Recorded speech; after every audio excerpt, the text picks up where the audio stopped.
كانت البداية بسيطة حين وجدت نفسي في لحظة هدوء عميقة وسط زحام الحياة.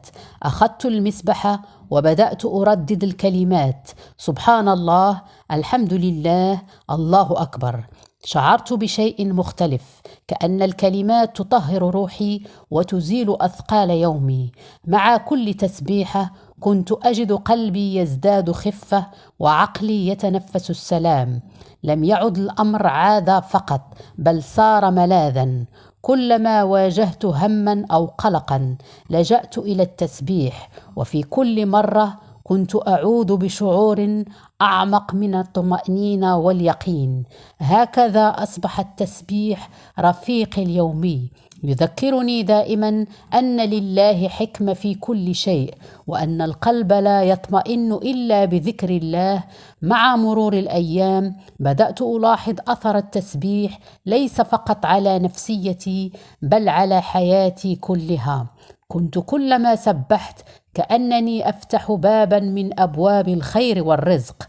أمور كانت تبدو معقدة بدأت تحل بسهولة. أكثر اللحظات التي أثرت في كانت في الليل، عندما أستلقي وحدي تحت السماء، أمسك مسبحتي وأغرق في كلمات التسبيح. كنت أشعر كأن الكون كله يردد معي: سبحان الله وبحمده، سبحان الله العظيم. في تلك اللحظات شعرت بأنني جزء من نظام أعظم، وأن التسبيح ليس مجرد كلمات، بل لغة روح تتواصل مع خالقها. بدأت أدرك أن التسبيح ليس فقط شكر، بل هو أيضا اعتراف بأن كل ما حولي يحمل جمالا يستحق التأمل. صار التسبيح رحلتي اليومية نحو السلام الداخلي واليقين بأن الله دائما قريب. مع مرور الوقت أصبح التسبيح جزءا من يومي لا يمكنني الاستغناء عنه. كنت أبدأ صباحي بأذكار تسبيح تهدئ نفسي وتمنحني طاقة إيجابية لمواجهة تحديات اليوم.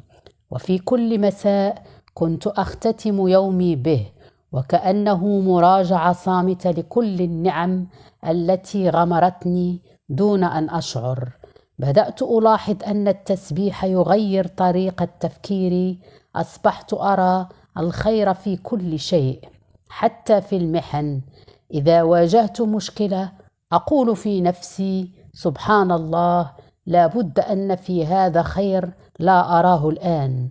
ومع الوقت أدركت أن التسبيح يعلمني الرضا، ويزرع في نفسي يقينا بأن كل شيء يجري وفق حكمة إلهية لا تخطئ.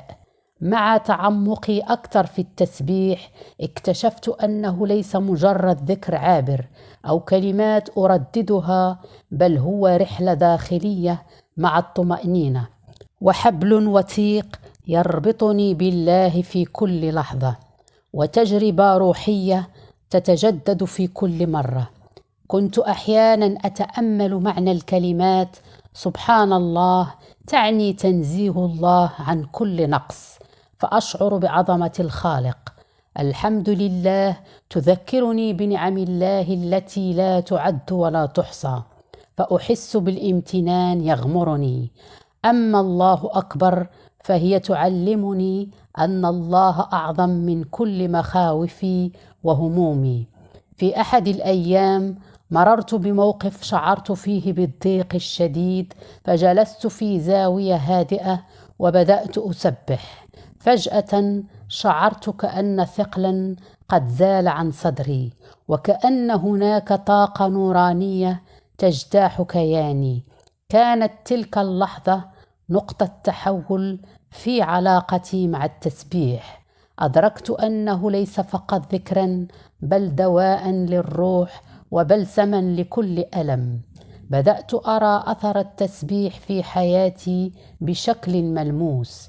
علاقاتي أصبحت أكثر هدوءا وسلاما، وقراراتي صارت أكثر حكمة. حتى الأمور التي كنت أراها عادية أصبحت تبهرني: منظر غروب الشمس، صوت العصافير، حتى لحظات السكون أصبحت أرى فيها عظمة الله وأسبح. ومع مرور الأيام أصبح التسبيح نافذتي إلى عالم من الطمأنينة واليقين. كلما شعرت بضيق وحيرة لجأت إلى مسبحتي أو حتى إلى يدي لأعد تسبيحاتي، فأجد راحة عجيبة لا أستطيع وصفها.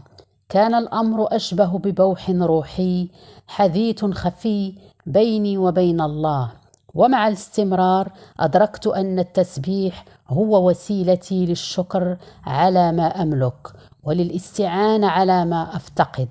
تعلمت أن التسبيح ليس فقط عندما أكون سعيدة، بل هو سلاحي عندما أكون حزينة، ودعائي عندما أكون محتاجة، وشكري عندما أكون ممتنة.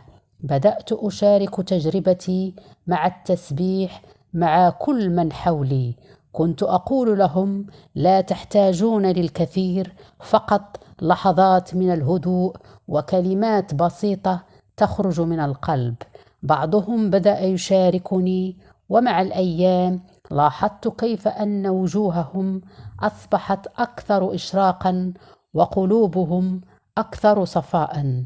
التسبيح أصبح لي أسلوب حياة، لغة خاصة بيني وبين الله، وطريقاً أجد فيه نفسي. كل تسبيحة هي رسالة حب وامتنان للخالق، وهي جسر يربطني به مهما كانت ظروفي. إنه سر السلام الذي وجدت فيه معنى حياتي.